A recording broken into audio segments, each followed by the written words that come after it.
Hey, good evening, everyone. From the Eyewitness News Weather Center, meteorologist Jeff Smith will get to the latest on a hurricane now, Isaias, in just a minute. Now, we have some thunderstorms occurring in the area, which have gone severe. This is kind of along the leading edge of some of the moisture from Isaias moving up the coast. But right now, a severe thunderstorm warning in effect. We're talking Morris County and just issued southeastern parts of Brooklyn, much of Queens, much of Nassau, northwestern parts of Suffolk County on Long Island. These storms have had a history of producing very strong, damaging winds up to 60 and 70 miles per hour. The line right now extending across parts of Staten Island and Brooklyn. And we're more concerned about that area offshore with a ton of lightning.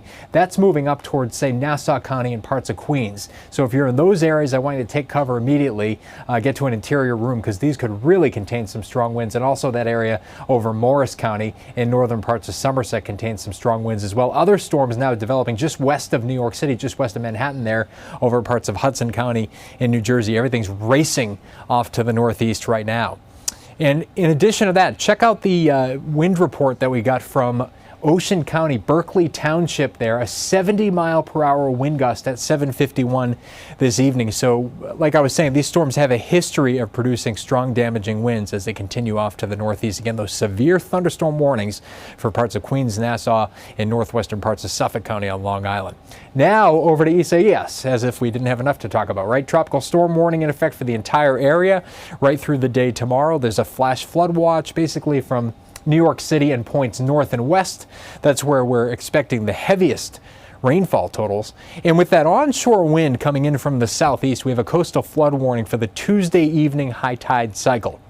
What I'm hoping happens is this storm's moving along. So if it moves quickly enough, it's up into the Hudson Valley by Tuesday evening, and during high tide, maybe we're getting more of a southwesterly or westerly wind offshore versus an onshore wind. If we're getting a southeasterly wind, though, during that high tide, there could be some minor to moderate flooding along, especially the back bays along the south shore of Long Island and also parts of Long Island Sound. Here's Isaias right now making a last-minute attempt at intensification, and it has regained hurricane intensity. Look at the winds now up to 85 miles per hour, moving north and northeast at 18. It's going to be making landfall right near the North Carolina-South Carolina border in the next few hours. The pressure is down to 988 millibars. So really, right as it approaches land, it's actually intensified. It's actually the most intense it's been in its entire life cycle. As it heads northeast tonight, it starts to weaken a little bit. Interacting with land, you get the friction over land. I think we're down to 70 miles per hour by 2 o'clock in the morning as it heads over interior eastern parts of North Carolina. It races to the north and east, and that's important. That means it doesn't have really a chance to weaken that much by the time it gets in here. It's just moving too quickly.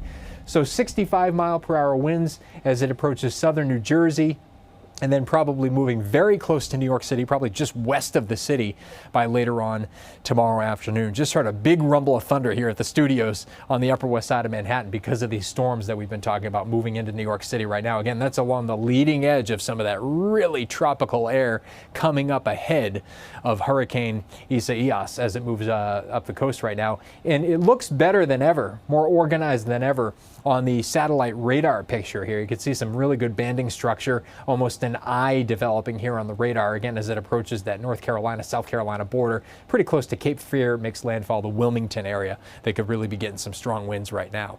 So here are the headlines. A few rain bands overnight and even some thunderstorms. Of course, we have those severe storms moving across parts of the area right now. But the brunt of the core of this storm is going to wait until Tuesday afternoon to move on in, starting around midday and lasting, say, until around 4 or 5 p.m. So we've sped up the timing of this a little bit.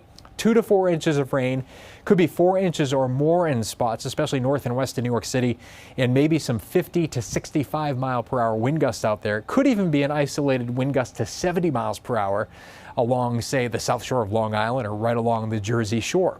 Coastal flooding, again, a concern during the evening high tide cycle. And check out this shot. Wow, this is outside of our studios on the Upper West Side. People running for safety there on Columbus Avenue, as that rain is really coming down hard and those winds are really gusty with that line of thunderstorms moving on in. Again, this is not directly per se associated with ECES, but it is associated with the air mass out ahead of it. And a lot of times you'll get these what we call antecedent rainfall events ahead of tropical systems here in the Northeast. It's kind of a stationary front sitting over us right now, focusing all that moisture. So here's our futurecast showing those thunderstorms moving across. They can still be hanging around right up through about 11 p.m. And then there's not a whole lot going on overnight.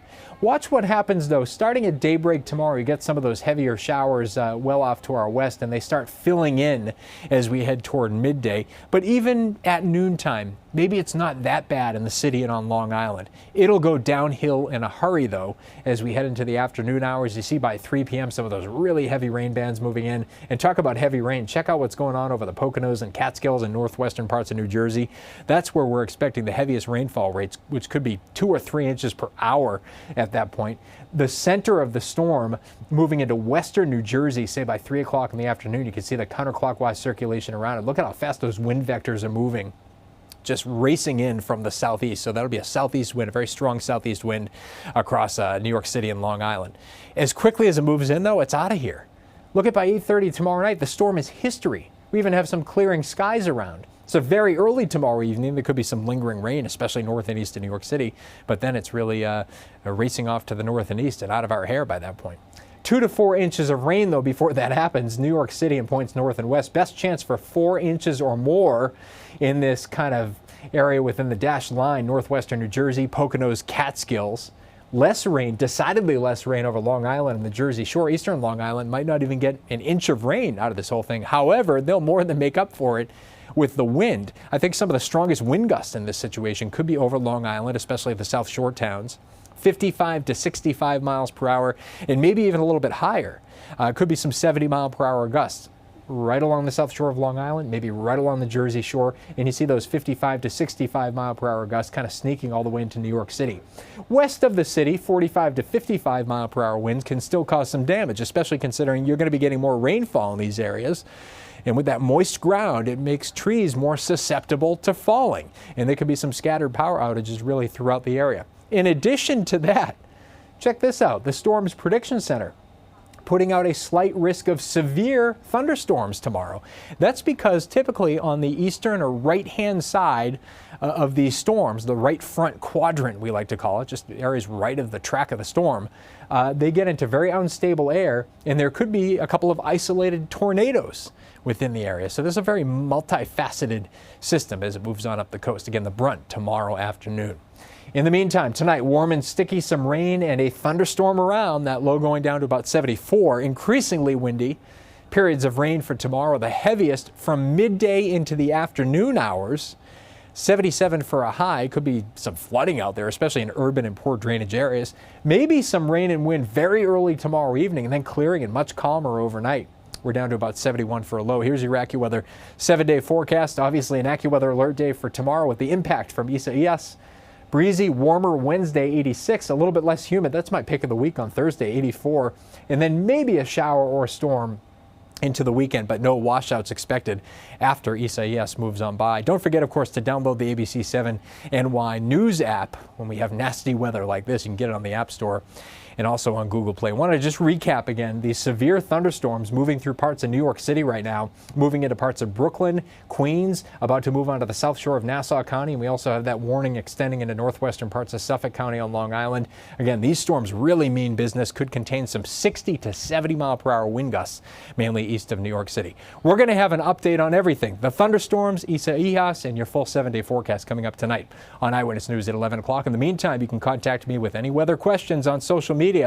I'll be ready to answer them at Jeff Smith ABC7 on Facebook, Twitter, and Instagram. Have a safe night, everyone. Bye-bye.